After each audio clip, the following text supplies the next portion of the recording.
going to talk to Angie, CEO, a little bit later in the hour. Contessa, thank you. Shares of Clrx up 50% so far this year. The maker of household cleaning products seeing fourth quarter sales grow 22% as consumers stock up on disinfecting wipes and other consumer staples during the coronavirus pandemic. Clrx CEO Benno Dore joins us now in an exclusive interview. Benno, nice to have you here. My biggest question, I think, which is relevant for consumers and investors, is when we can find Clrx wipes on the shelves again with some regularity. Is it really going to take until next year?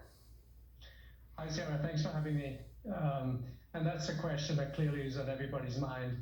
We're making incredible progress, but the reality is that this pandemic is, of course, far worse than anybody had anticipated. So consumer demand for disinfecting wipes far exceeded our own internal expectations. What I do want everybody to know is that we're taking our role in public health very seriously. So we're making a lot more wipes today than we did before the pandemic. In fact, the first 2 quarters of this calendar year, we made 100 million disinfecting products more than the previous year. And we're churning out 1 million units of disinfecting wipes to stores every single day. The reality is that they're scooped up right away as soon as they arrive. But the reality also is that we're making a lot of progress. We're very focused on this. We'll keep making more every quarter. And we will think that by the year 2021, I know that sounds like a long time, but within the next 6 months, 6 to 9 months, we will be in a reasonably good shape, demand permitting. The way I think of Clrx wipes is something that maybe could stay with us even after we get a vaccine. One of those sort of permanent behavior shifts that we adopt as a result of this pandemic, which is why I think people were surprised, Benno, at your guidance when you announced last week that you expect a deceleration in the back half. Do you expect that this kind of pace of demand will slow? Certainly providing an outlook right now is a little bit like looking into a crystal ball. But I think if you take our outlook, it reflects the confidence that we have in the business, the expectation that we'll see continued growth for sure in the short term. But it's mostly also a reflection of the fact that we do not know how long and severe the pandemic will be. We do not know how deep the recession will be. And there is a recession that will affect consumers. And we're also affected by FX. So if anything, this is a reflection of the volatility and uncertainty, but it's also a reflection of the aggressive stance that we're taking in investing in the business. We're investing in our brands, we're investing in creating more capacity, and that costs money in the short term because we think that there is a unique long-term opportunity for us to step change the growth trajectory of the Clrx company. I noticed you've also made some partnerships with business, like United Airlines. I mean, they put Clrx on there. People think that, they're doing their job to disinfect everything. How do you prioritize those kind of customers versus the retailers, like a Walmart or a Kroger, that want to get the product to consumers so that everybody has access?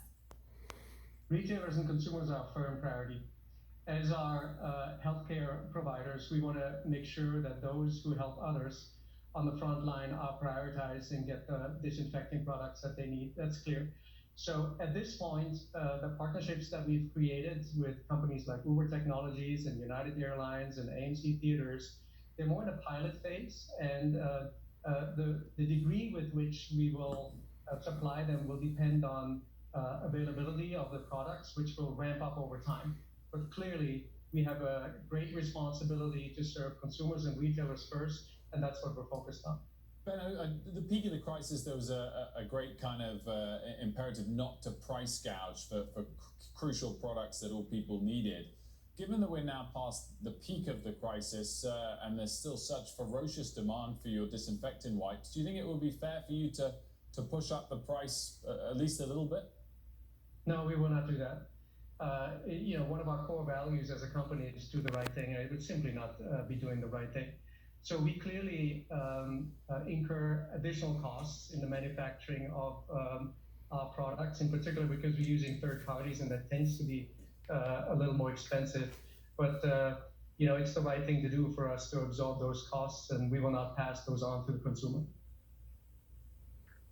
Increasingly, we're learning from studies and science that this virus is not necessarily being as transferred as much on surfaces as we originally thought. We don't have to wipe down our groceries as much and use the disinfecting wipes. But does that impact your planning or your research and development? Are you working more on trying to get the disinfectant to combat this more airborne disease? From where we sit, the way we understand the guidance is really no change compared to what it was early in this pandemic. Clearly, air to air through breath is predominantly how this spreads. But both the CDC as well as the World Health Organization continue to recommend the use of disinfectants on hard and non-porous surfaces as a way to keep consumers safe. There's really no change, and it does mean, and that's what we're seeing in the marketplace also, that consumers will continue to use our products and other disinfecting products to keep themselves and their families safe. We just showed some images of the different kind of Clrx bleach type products. So how much bigger is your margin on those disinfectant wipes, which have seen the demand go through the roof, relative to a big bottle of bleach? For confidentiality reasons, being a public company, Wilfred, I can't comment on that. But what I can comment on is that the EBIT margin on any disinfecting product is accretive to our company. So this is a case where we're making a difference to public health, and we're also making a difference to shareholders by selling more of our disinfecting products. Then I also wanted to get to the CEO announcement, which you just laid out recently. 17-year veteran,